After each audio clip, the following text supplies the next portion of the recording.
Mesdames et messieurs, bonsoir. Merci de vous informer sur RTI 1. Voici les titres de ce 20h. Nous irons à Abobo. Une cérémonie d'hommage a été organisée hier en l'honneur du président de la République, Alassane Ouattara. Le Premier ministre Amadou Gon Coulibaly a pris part à cette journée de reconnaissance. Abidjan abrite le 7e forum sur la révolution verte en Afrique. Les travaux ont démarré ce lundi.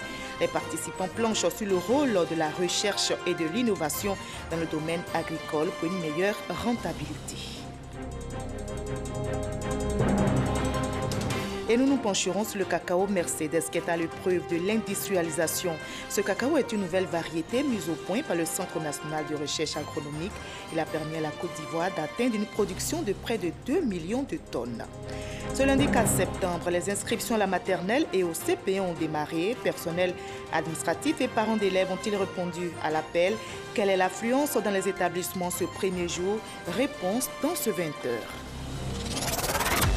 Soyez les bienvenus sur RTI 1. Commençons tout de suite par cette rencontre à laquelle a pris part hier le Premier ministre Amadou Gon Coulibaly à Abobo. C'est une cérémonie d'hommage organisée en l'honneur du président de la République. Les populations à Abobo se sont retrouvées pour saluer les actions du chef de l'État. Les échanges ont également porté sur le 3e congrès du RDR. Gabriel Zani. Le meeting du RDR de ce dimanche à Abobo est un mini-congrès avant les véritables assises du 9 et 10 septembre. Tout le Gotha républicain en contact avec les militants de base pour soutenir le président de la République. Une démonstration de force, de fidélité des militants. Ce meeting est un grand débat pour nous, est une structure même qui a objectif de fédérer, soutenir le président Alassane Ouattara, a conduit la Côte d'Ivoire à l'émergence 2020. Donc il était notre obligation vraiment de s'impliquer à ce meeting et mobiliser aussi la jeunesse ivoirienne au grand rendez-vous qui est le 3e congrès du RDR. Nous sommes venus pour sonner la mobilisation par rapport au congrès du 9 au 10. Nous allons aller au congrès pour plébisciter le président Alassane Ouattara à la tête de notre parti, le RDR. Le RDR passe un message par ce rassemblement, celui de rester solidaire aux leaders qui représentent le parti. Hommes de fraternité, d'amitié, de devoir, de droiture, de parole et d'engagement, constamment à la recherche du bien-être de ses concitoyens. Ado est pour nous la boussole, le phare.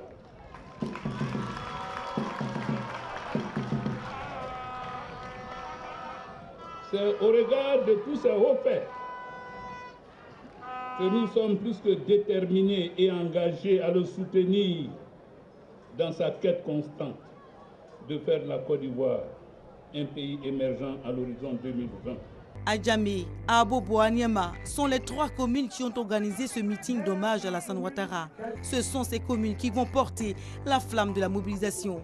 À ces militants rassemblés à Amadou Gon Coulibaly, le fer de lance de la marche du RDR sonne le rappel des troupes. La mobilisation de ce jour, tout comme celle auxquelles nous avons assisté à travers tout le pays depuis les semaines, témoigne de cette force de notre parti et, comme je vous l'ai dit, annonce un parti encore plus fort et un parti nouveau. Ce RDR donc nouveau, qui sera donc en plus à l'écoute de tous donc ces militants, qui sera toujours plus proche de ces militants, est un RDR qui doit être un RDR qui va au Congrès dans l'union et dans l'union. C'est le dernier grand meeting à quelques jours de la tenue du Congrès. Et c'est aussi le lieu de rappeler les valeurs d'union et de fraternité qui doivent resserrer les liens de la famille des oufouettistes. Le RDR et le président Alassane Ouattara ont réussi à repositionner la Côte d'Ivoire en Afrique et dans le monde, dans le cadre de notre alliance du RHDP, avec le PDCI-RDA, le MFA, l'UDPCI et l'UPCI. Les enfants de Félix Houphouët-Boigny se sont mis ensemble et ont réussi des choses formidables. Je voudrais donc à cet instant de mon propos saluer la coalition du RHDP, fruit de la vision du président de la République et des présidents des partis frères du RHDP, Et je voudrais citer le président Henri Konan Bédié. Le bitumage de nombreuses routes à Abobo, les constructions de stades de classe pour la commune d'Adjamé et du stade olympique d'Anyama sont parmi tant d'autres les actions d'Alassane Ouattara qui ont été relevées, ce qui justifie des motions de soutien au chef de l'État pour les actions menées et cet hommage qui présage une grande célébration les 9 et 10 septembre prochains. Du côté du PDCI, le vice-président du parti chargé de la coordination des activités des vice-présidents, Daniel Kablan-Duncan, a conduit une délégation des cadres du PDCI RDA à Daoukro. La délégation s'est entretenue avec le président du PDCI RDA, Henri Konan Bédié. Au menu, la consolidation de l'alliance RHDP et les récentes nominations au sein du parti. On fait le point avec Michel Digré. C'est une séance de travail qui a permis de faire le point des récentes nominations dans les différentes instances du PDCI RDA. À cette occasion, les missions des ministres PDCI, membres du gouvernement et qui font leur entrée au secrétariat exécutif, ont été définies. Le président Henri Konan Bédié a insisté sur le rôle des ministres au sein du secrétariat exécutif qui devraient participer au renforcement et à la dynamisation du PDCI-RDA. En outre, pour le président Henri Konan Bédié, la participation des membres du secrétariat exécutif est une allégeance confirmée au PDCI-RDA. Cette allégeance doit être un moyen pour renforcer les objectifs majeurs du PDCI-RDA qui sont la stabilité, la paix, le développement durable et la sécurité pour tous, sans oublier la cohésion au sein du PDCI-RDA et au sein du RHDP. La feuille de route donnée par le président Henri Konan Bédié est d'aller vers le renforcement du PDCI-RDA. C'est notre parti et il faut en sorte qu'il soit fort. Mais aussi, et c'était très clair aussi dans ces orientations, qu'on aille vers un renforcement de plus en plus grand du RHDP. Le président du PDCI RDA a enfin tenu à faire des clarifications au niveau du porte-parole du parti. À l'occasion de cette rencontre, j'ai tenu à préciser que le ministre Adjoumani Kovena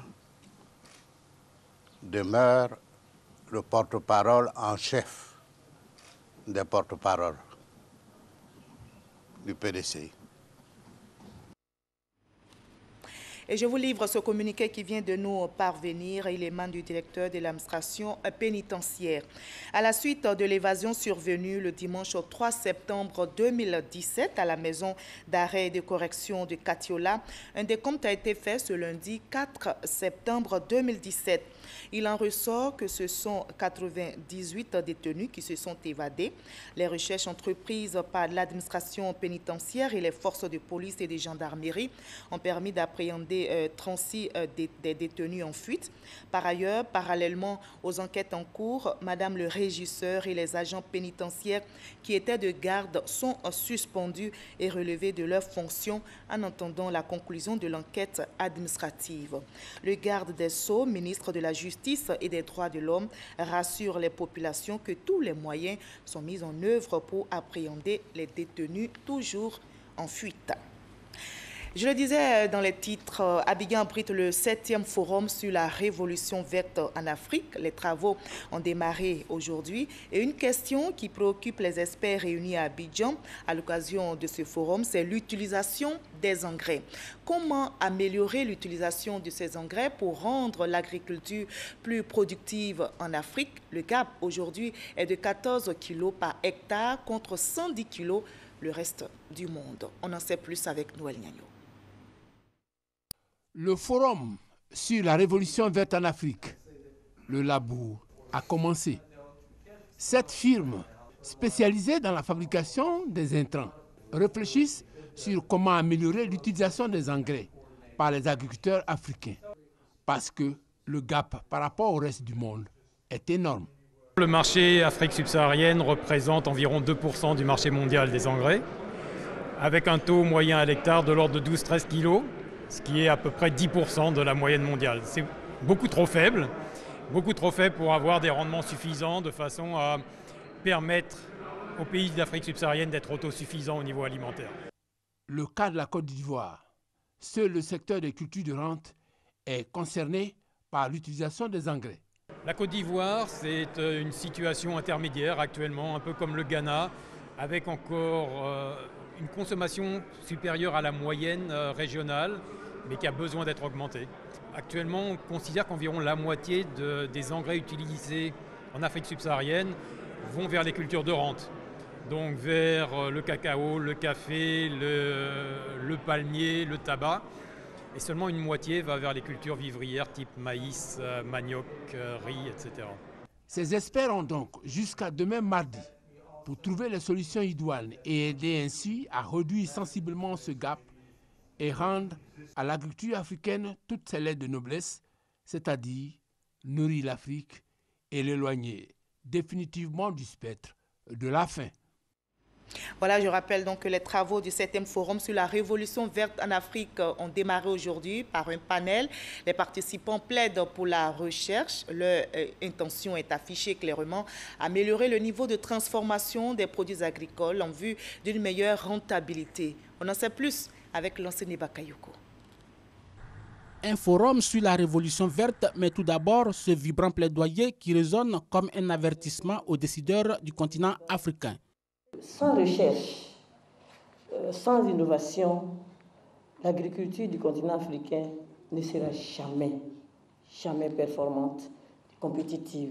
C'est tout l'intérêt de la session parallèle sur le rôle de la recherche scientifique dans le processus de transformation agricole dans les pays francophones d'Afrique de l'Ouest et du Centre. Une session à laquelle prennent activement part les instituts de recherche et les représentants des pays amis. Il s'agit ici de convaincre le secteur de l'agriculture de mettre à contribution les avancées de la science et de l'innovation pour améliorer la qualité et accroître la productivité dans un contexte de grands changements climatiques. Le Conseil ouest et centrafricain pour la recherche et le développement agricole CORAF est le bras technique pour les questions de recherche pour ces deux régions. À la mesure de ses responsabilités, cet organe a déjà mis en place un dispositif intégré de collaboration et de mutualisation à travers le programme de productivité agricole en Afrique de l'Ouest, un programme régional pour une croissance partagée. De ce fait, il repose sur l'amélioration du système de recherche agricole, la dissémination et le transfert transfrontalier du savoir-faire et des technologies. En tant que mécanisme fonctionnant sur les ressources allouées par les pays qui en bénéficient, le PPAO montre la voie à suivre pour le financement durable de la recherche agricole. La Côte d'Ivoire dispose de quelques organes performants, dont le Centre national de recherche agronomique. Le pays a également mis en place au sein de ses universités un pôle scientifique avec une unité de recherche industrielle et de production. On s'intéresse également dans ce 20h au cacao Mercedes, une nouvelle variété mise au point par le Centre national de recherche agronomique CNRA. Ce cacao a permis à notre pays, la Côte d'Ivoire, d'atteindre une production record de près de 2 millions de tonnes. Aujourd'hui, il est question d'aller vers la transformation, comme nous l'explique l'enseigne Bakayoko dans son dossier. Ces dernières années, ces paysans de la sous-préfecture de Bois-Flé ont reçu de leur coopérative des plants de cacao au rendement élevé et rapide. Ils ont ainsi pu remplacer quelques hectares de leur plantation vieillissante par la culture de ce que tout le monde appelle ici le cacao Mercedes. Une expérience plutôt flatteuse. Vous-même, vous voyez, nous trouvons dans la petite parcelle d'essai, le premier essai. Ça se comporte très bien. Même pendant les temps chauds, la chaleur même, la sécheresse, là, ça y est, là, ça résiste.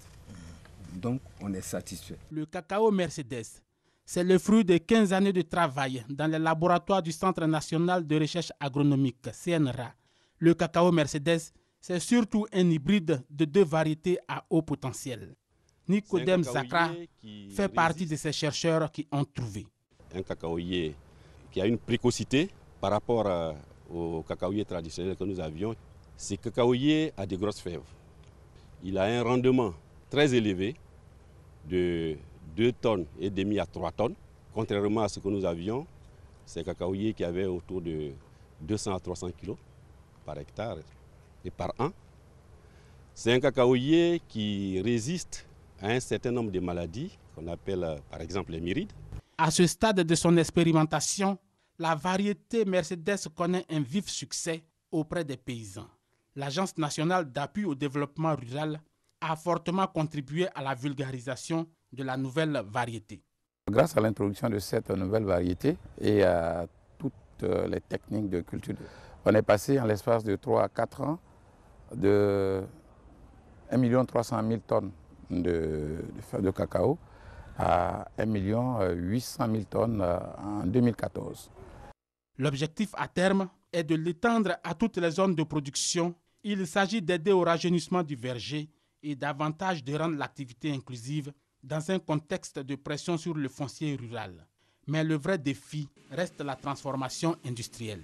Le cadre d'échange entre les chercheurs et les autres experts engagés dans les systèmes d'innovation, avec les producteurs, les ONG et le secteur privé, mais également avec les décideurs politiques, les institutions économiques régionales et les bailleurs, doit permettre de mieux préciser et de mieux asseoir le rôle de la recherche et de l'innovation dans le processus de transformation de l'agriculture africaine pour une croissance inclusive et une plus grande employabilité des jeunes.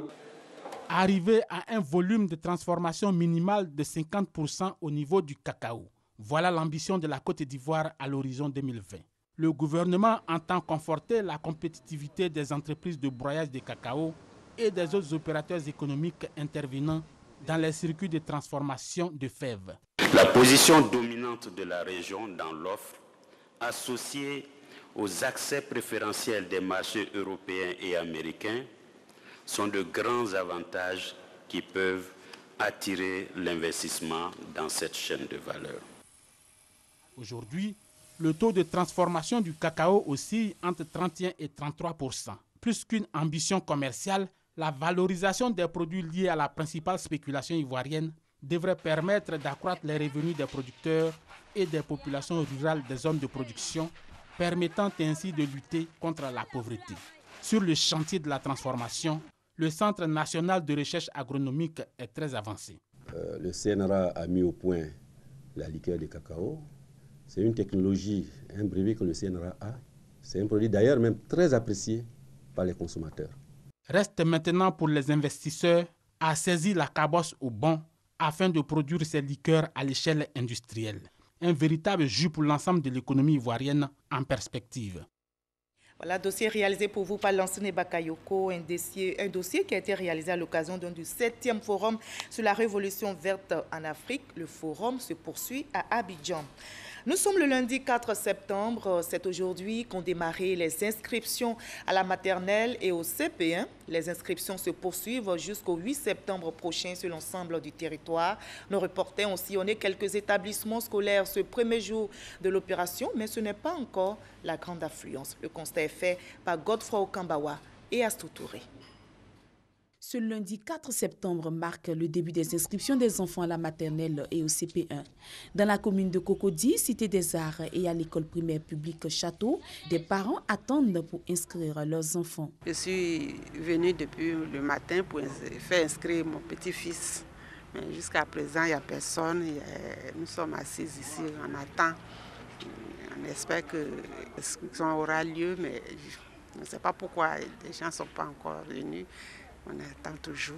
Je suis venu pour l'inscription de ma fille, mais malheureusement, je suis venu, il n'y a pas encore vu de personne même pour me renseigner.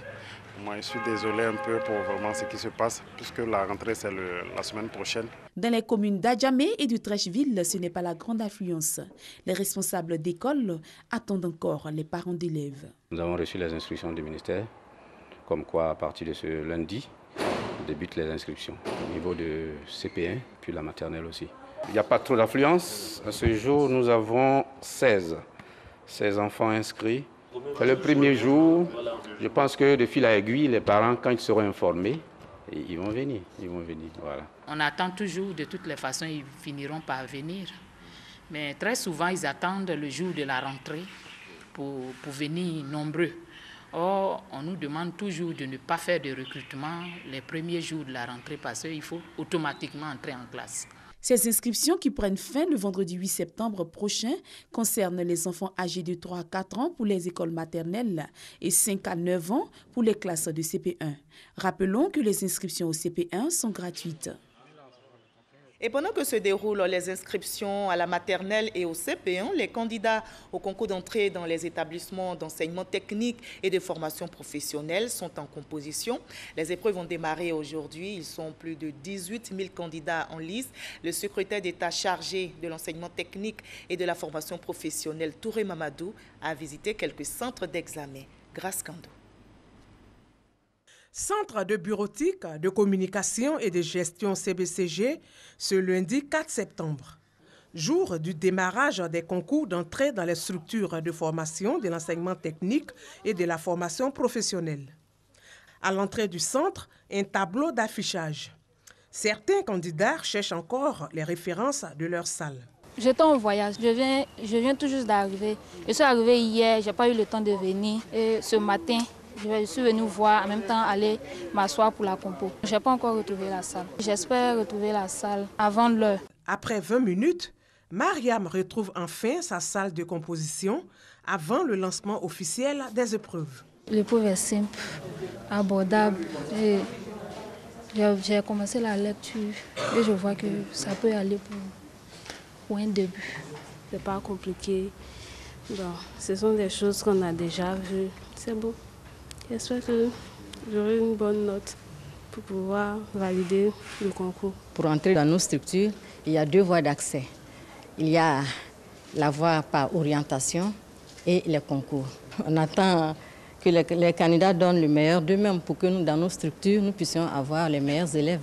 Vous venez à l'enseignement technique et à la formation professionnelle, vous avez un emploi, un avenir assuré. En plus du français, 3 autres matières sont en lice: anglais, mathématiques et connaissances du monde contemporain.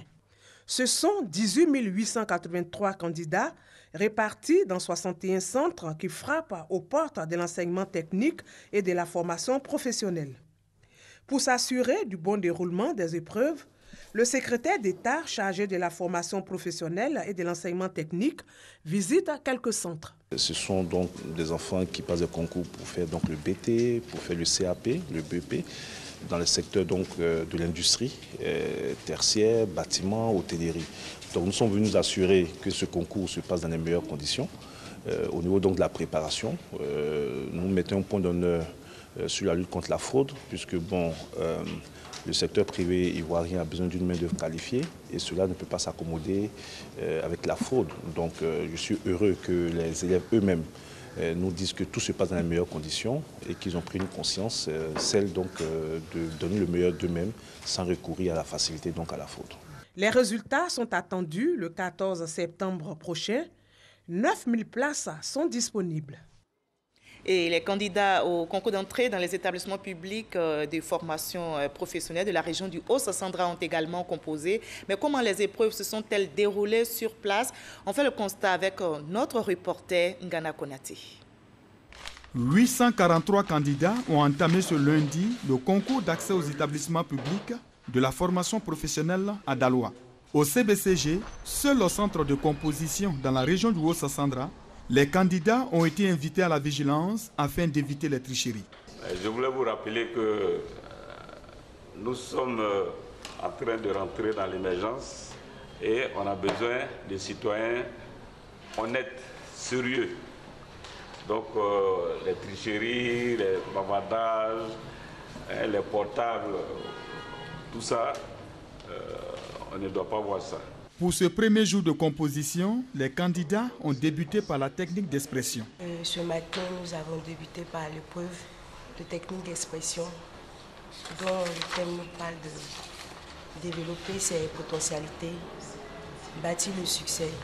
Et ce sujet est très abordable pour nous, je pense que nous pouvons nous en sortir. Moi, j'ai choisi le premier sujet. Je trouve le sujet très abordable. Bon, je comprends ce sujet. C'est un sujet d'actualité qui, en plus, en tant que jeunes, ça nous concerne.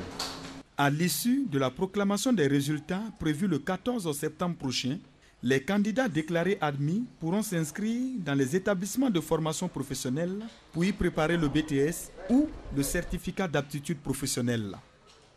On passe maintenant à la traditionnelle cérémonie de salut aux couleurs, initiée le 2 août dernier par le ministre Sidi Touré.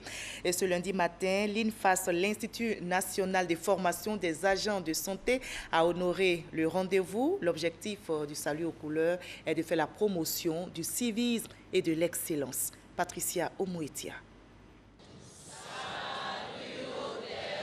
Entonné en chœur, l'hymne national a été chanté par les élèves étudiants de l'INFAS. Pour ce premier lundi du mois de septembre, c'est au tour de l'Institut national de formation des agents de santé d'accueillir la cérémonie d'honneur du salut aux couleurs.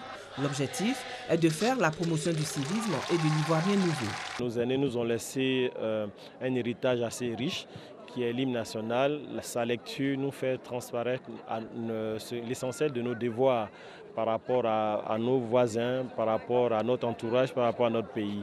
Et donc, le magnifier, cet hymne national, n'est que chose ordinaire qui permettra de vivifier et de consolider la base pour un développement et meilleur devenir de la Côte d'Ivoire. Il est obligatoire pour les agents de santé que nous formons de s'approprier l'unité, la discipline et le travail, et surtout de le mettre en pratique dans l'accueil et l'hygiène en milieu hospitalier. Le salut aux couleurs, qui est un acte civique, permet à ces élèves de pouvoir intégrer les valeurs d'éthique, pour pouvoir permettre de mieux répondre aux préoccupations des populations. Selon le ministre Sidi Touré, l'ivoirien nouveau est celui qui incarne les valeurs de la République. Union, discipline, travail. C'est un facteur de rassemblement parce qu'à travers le drapeau, on se retrouve tous le matin, toutes les filières, avec notre administration. C'est une manière de dire bonjour au pays que nous allons servir. C'est le dévouement à la patrie. Et étant agent de santé, il faut être dévoué, il faut aimer son prochain. Toujours hisser aussi le drapeau de la Côte d'Ivoire, comment en donnant les soins qu'il faut, en ne faisant pas de disparité entre les malades qui vont arriver et surtout de redorer leur blason. Initié par le ministère de la Promotion, de la Jeunesse, de l'Emploi, des Jeunes et du Service civique, le salut aux couleurs a lieu chaque premier lundi du mois. Parlons à présent autonomisation des femmes. Le ministre des Transports, Amadou Koné, vient de mettre à la disposition des femmes de la commune de la région du Béquet une enveloppe de 15 millions de francs CFA, un fonds pour soutenir la création d'activités génératrices de revenus. En sport, éliminatoire football mondial 2018, éliminatoire mondial 2018, les éléphants sont arrivés à Bouaké ce lundi pour leur match retour contre l'équipe des Panthères du Gabon qu'ils ont battu samedi à Libreville 3-0. L'équipe ivoirienne a été dévancée par les Gabonais qui sont arrivés hier dimanche à Bouaké. Kadès Sogodogo. Bouaké, hier dimanche, il est un peu plus de 21h quand l'avion transportant l'équipe nationale du Gabon atterri à l'aéroport. Après leur débâcle de samedi sur leur terre et devant leur public, 3-0 contre les éléphants, les Panthères, en cette 4e journée des éliminatoires du Mondial Russie 2018, entendent sortir leurs griffes et préserver leur fourrure intacte. Aujourd'hui, nous avons amené une autre équipe et c'est une autre face du Gabon que vous allez voir mardi sur la pelouse du stade Bouaké. Donc les jeunes sont venus pour livrer une bataille, un combat, et je crois qu'il y aura du beau football mardi. La presse sportive gabonaise a cette même vision. La Panthère va feuler à Bouaké. Ici, c'est un groupe qui sera plus libéré qu'à la maison, puisqu'ils n'ont plus normalement rien à perdre. Ce lundi matin, c'est à 11h05 que le capitaine Yao Kwasi Gervais, dit Gervinho et ses coéquipiers sont arrivés à Bouaké. Pour ce match contre le Gabon, il faudra rester dans une dynamique victorieuse. On a récupéré un peu après 3 jours. On vient ici dans le but de faire un bon résultat. On a eu les 3 points au dernier match, mais après c'est déjà passé, il faut oublier. Il faut surmonter encore la fatigue et puis chercher à avoir les 3 points demain. C'est un match à la maison, un match qu'on doit gagner pour se rapprocher de la Coupe du Monde. Éléphants de Côte d'Ivoire, Panthères du Gabon, c'est pour demain mardi, 17h30, au stade de la Paix de Bouaké. Plus loin au Kenya, la nouvelle élection présidentielle aura lieu le 17 octobre prochain. Décision prise par la Cour suprême qui avait annulé vendredi les résultats du scrutin pour raison d'irrégularité. L'élection avait été remportée par le président sortant Uhuru Kenyatta. Les Kenyans vont donc se rendre à nouveau dans les urnes pour départager les deux candidats, Uhuru Kenyatta et Raila Odinga. La commission électorale est sous pression donc pour organiser un nouveau scrutin, cette fois-ci sans irrégularité.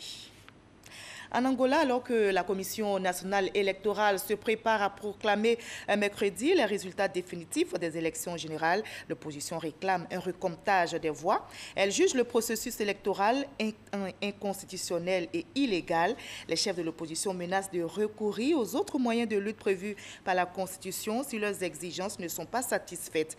Notons que ces élections, d'après les chiffres provisoires publiés, ont été remportées par le parti au pouvoir, le MPLA, du président sortant, Eduardo dos Santos. C'est une réunion convoquée d'urgence pour parler du dernier essai nucléaire de la Corée du Nord. Le Conseil de sécurité des Nations Unies vient donc de se réunir à la demande des États-Unis, du Japon, de la Grande-Bretagne, de la France et de la Corée du Sud. Ces derniers réclament de nouvelles sanctions. Le Japon appelle à un durcissement des sanctions contre le régime de Pyongyang, tout comme Washington qui réclame des mesures plus fortes. La Chine et la Russie prônent le dialogue.